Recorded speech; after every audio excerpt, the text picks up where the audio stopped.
What's good, YouTube? Welcome back to the channel. Welcome back to another reaction video. We got rarest plays in baseball history. Let's check this out. Have you ever seen someone hit a home run without holding a bat? Well, it's happened in MLB multiple times. It's possible to hit a 3-run home run on a strikeout. You can win a game as a pitcher without throwing a single pitch, strike out 5 batters in 1 inning, and play for 2 different teams in the same game. All of these things have happened in baseball before. What the hell is going on? Rare events. There's way too much going on at the start of this vid, bro. Ball without looking. This guy caught a ball without a glove on accident. This guy's helmet made fire. Damn. This guy made his bat defy gravity. Oh shit. These things will probably never happen in the hell did you do to the baseball? The rarest play in history. That happened in 1999. It wasn't even an actual play and somehow made this random lady rich. In fact, the rarest events in baseball often don't even happen on the field. They happen in the stands, where the odds of catching a ball at an MLB game is 1 in 1,200. If you go to 1,200 MLB games, you can expect to catch 1 foul ball. So when this guy got one, he was ecstatic and immediately started texting his friend. But before he could even send the text, the very next pitch was fouled off directly to him.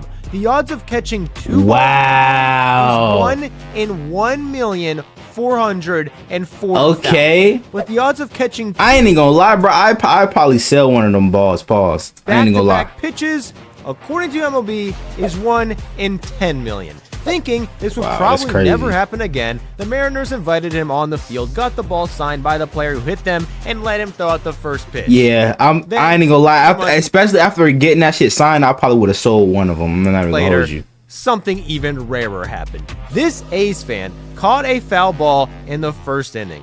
Just 4 batters later, he caught another one? And it's the same dude. Wow. Just a few minutes after that. No way, he caught 3? Yo, sign this, nigga. Told you he wasn't done.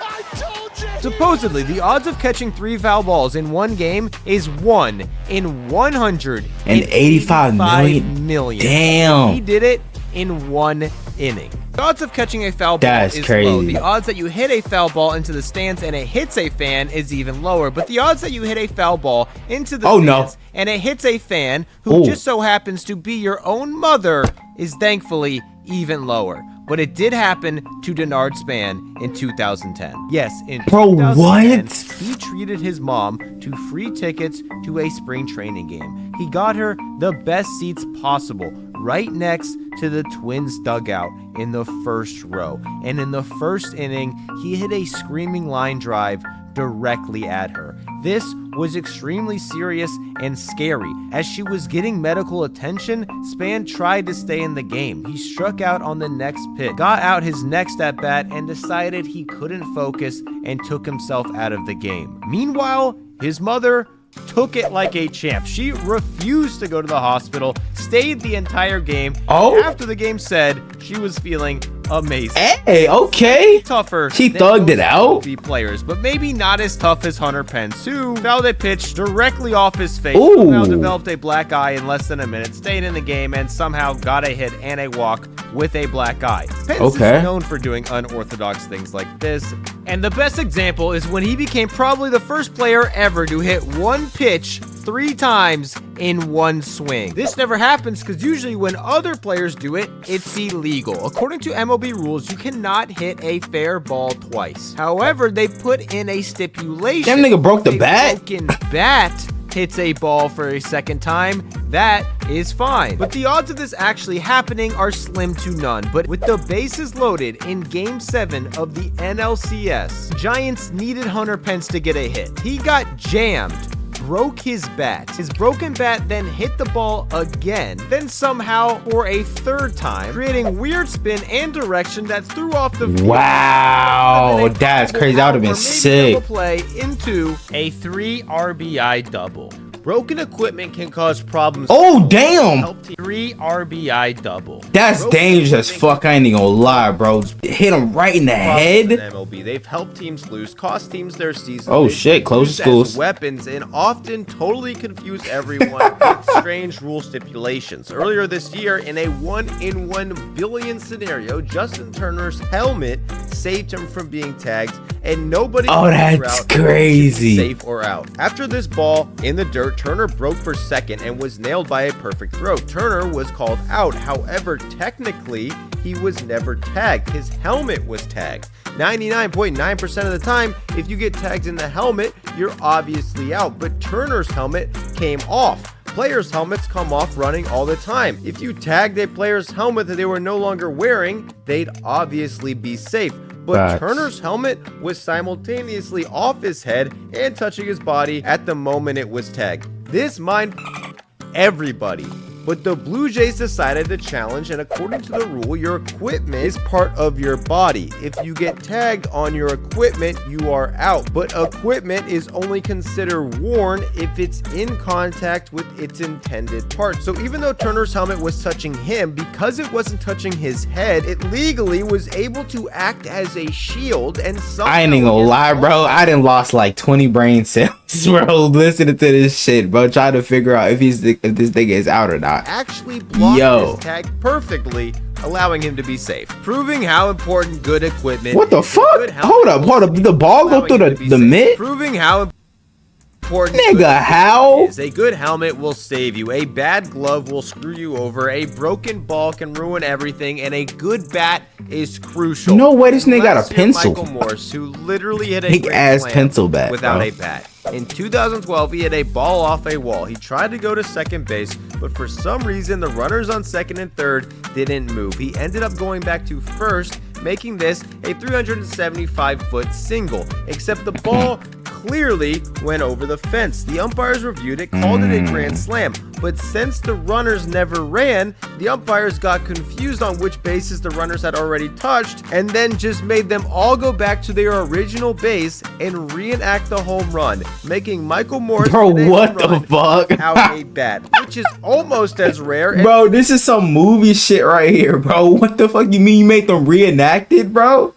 Nigga. A home run with a bat that you're not even holding. The fuck? As rare as hitting a home run with a bat that you're not even holding. Plenty of players have thrown their bats at balls in the dirt, got extremely lucky, and got hits on pitches they had no business swinging at in the first place. But Todd Frazier did something crazier. While facing the slowest pitcher in the league, Jamie Moyer, he saw a 72-mile-per-hour changeup. Oh shit! Way out in front, was so off balance, he literally threw his bat at it and ended up hitting a home run. But if hitting a homer without a bat is possible, is anything in baseball actually impossible? For example, there's only 3 outs in an inning in baseball, so you'd think the most strikeouts you can get in an inning is 3. Actually, no, because this guy somehow struck out 5 batters in 1 inning, made possible by this weird rule. If a batter swings and misses at strike 3, but the ball touches the ground, they can run to first. If they get there before the catcher can pick up the ball and throw it to first,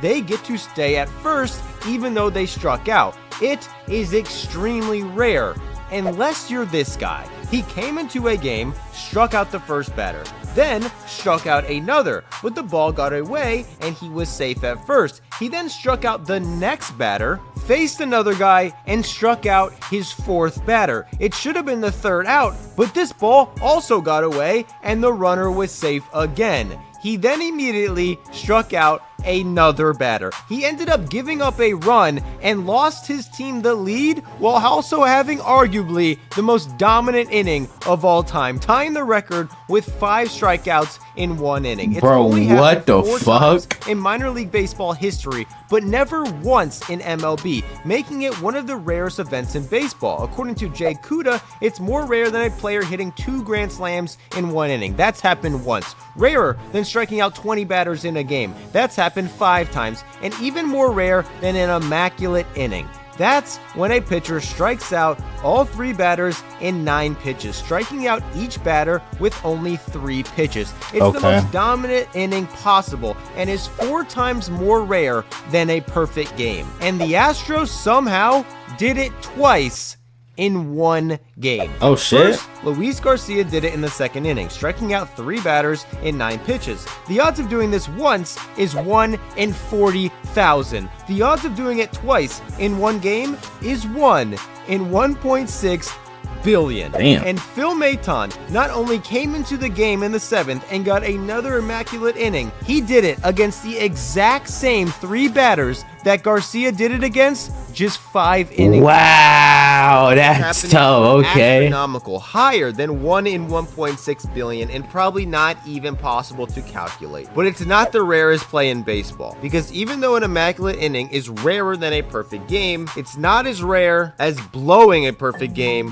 when you only need 1 more out to get it. This is one of the rarest and saddest things that happens in the sport. There's only been 24 perfect games in history. It's the pinnacle of achievement for a pitcher. Getting one puts you in the history books forever. But there's been 14 times a pitcher needed just 1 more out to get one, then blew it on the very last batter. This guy did something even more heartbreaking. What happened? In 1989, Dave Stieb was dominating. He struck out 11 batters and was 1 out away from throwing the 14th perfect game in history. Then, on a 2-0 count, Roberto Kelly lined a double to ruin the perfect game. And it gets way worse, because just a year prior, Stieb was going for his first ever no-hitter. He only needed 3 more outs, retired the first 2 batters, then got 2 strikes on Julio Franco, who hit a routine ground ball to 2nd base. And it randomly took the worst hop you will ever see on a baseball field. If this ball doesn't take the worst time bad hop in history,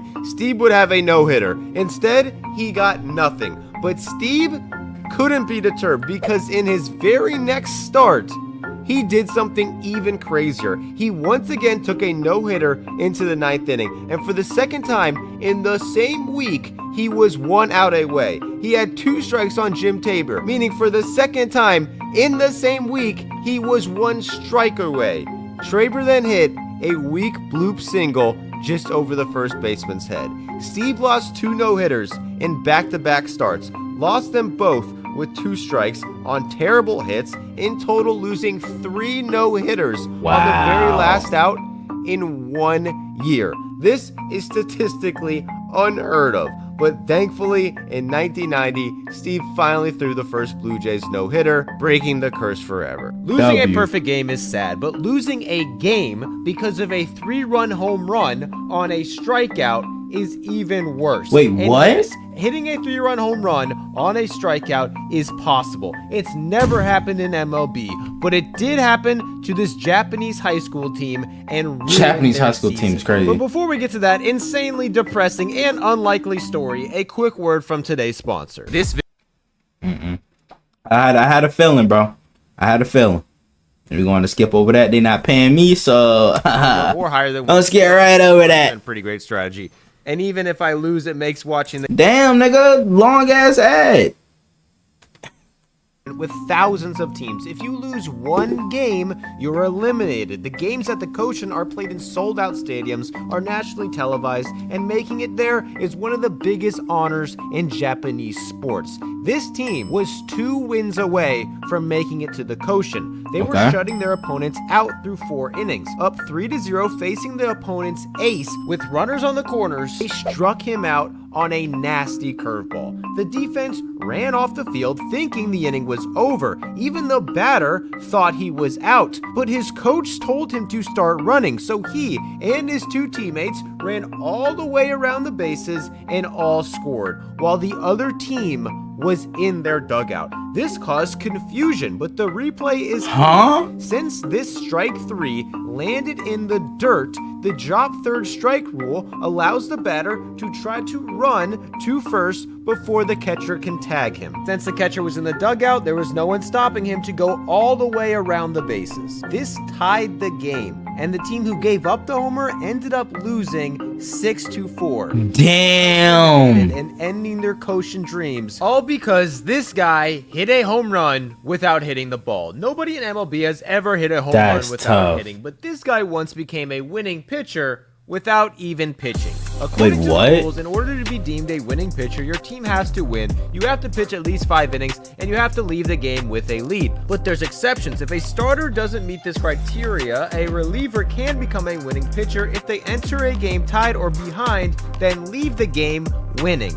Alan Emfrey once came into a tie game, was about to throw a pitch when the runner stole second. He picked them off, the runner fell on his face, and eventually got out. Emfrey then left the game throwing 0 pitches, but got an out, so it still technically counted as an appearance. And when his team scored the next inning and won, he became the winning pitcher in a game he didn't even pitch in, proving you don't have to play to win a game. But if you do play, there's a chance you can simultaneously win a game and lose a game in the same game. And as impossible as that sounds, this guy did it. On June 26th, Danny Jansen won and lost because he came to the plate against the Red Sox, but it started pouring. Before he could finish the at-bat, the game was called due to rain. The makeup game then got rescheduled for August, where Jansen would take the rest of his at-bat. But before the game resumed, Jansen was traded from the Blue Jays to the Red Sox. This made everything extremely confusing. Jansen was supposed to start the game at the plate for the Blue Jays, a team he wasn't even on anymore. Instead, he started it behind the plate for the Red Sox. So not only did he technically play for both teams in one game, he technically was the hitter and catcher in the same plate appearance. The Red Sox lost. The official box score shows that Jansen played on both teams. So at the end of the game, he became the only player ever to play for 2 teams and win and lose in a game and catch and hit in the same game. That is some crazy shit, bro. Like I've seen like something like that happen in the NBA where somebody got traded mid-game, but like they weren't playing on the same team or whatever. But bro, that is some crazy diabolical shit right there, bro. Neither will. I don't understand how players be getting traded mid-game though. Rarest event in baseball or like history. Before the game. In 1999, this play made this random lady rich. She was living paycheck to paycheck with her husband and kids. They only had 1 car. She didn't know anything about baseball and said she had never been to a game because her family couldn't afford it. But she heard about a radio contest that allowed a lucky fan to win 4 free tickets to a Diamondbacks game. She called, got selected, and won the tickets. Based on the listenership, the odds of winning this contest alone was 1 in 300,000. But they also offered her a chance to play a game. She had to predict 1 player to hit a grand slam, then guess what inning they would hit that grand slam in. And if that player hit a grand slam in that inning, she would win $1 million. Not knowing any of the players, she and her husband randomly guessed Jay Bell to hit a home run in the 6th inning. The odds Jay Bell would hit a homer were low. The odds Jay Bell would even bat in the 6th inning were also low. The odds the bases would just so happen to be loaded when he batted in the 6th inning were even lower. The odds any player would hit a grand slam were extremely low, but the odds that Jay Bell would come up to the plate in the 6th where the bases just so happened to be loaded and then hit a grand slam were next to none. Compounded with the 300-1 odds she had to even get picked in the first place, this is an impossible scenario. But when Jay Bell's spot came up in the order, it just so happened to come up in the 6th inning. And against all odds, the bases were loaded. The promotion was announced in the stadium. Oh my gosh. Everybody, including Jay Bell, knew if he hit a homer, this lady would win $1 million. Bell says he was so nervous, his legs were shaking. But I ain't gonna lie, I would be too, bro. You know what I'm saying? $1 million on the line for somebody else, nigga. Shit, imagine you want to hit that, bro. Oh my gosh. Oh, 2 count. Shit. He hit a grand slam. The stadium went insane, but not for the grand slam. For this lady who just won $1 million, which the dairy company Shamrock Farms was required to pay. Wow, bro. I'm happy for her. I ain't gonna lie. Not excited about this home run. Okay. And based on this, it's safe to say that no company will ever offer this deal again, making this the rarest play of all time. Yo, man, hey, that last one was crazy. I ain't gonna lie. I wanna know what you guys think about this. You know what I'm saying? Y'all let me know what other MLB or just baseball videos in general y'all want me to react to and shit like that. Without further ado, I'm out. Yeah.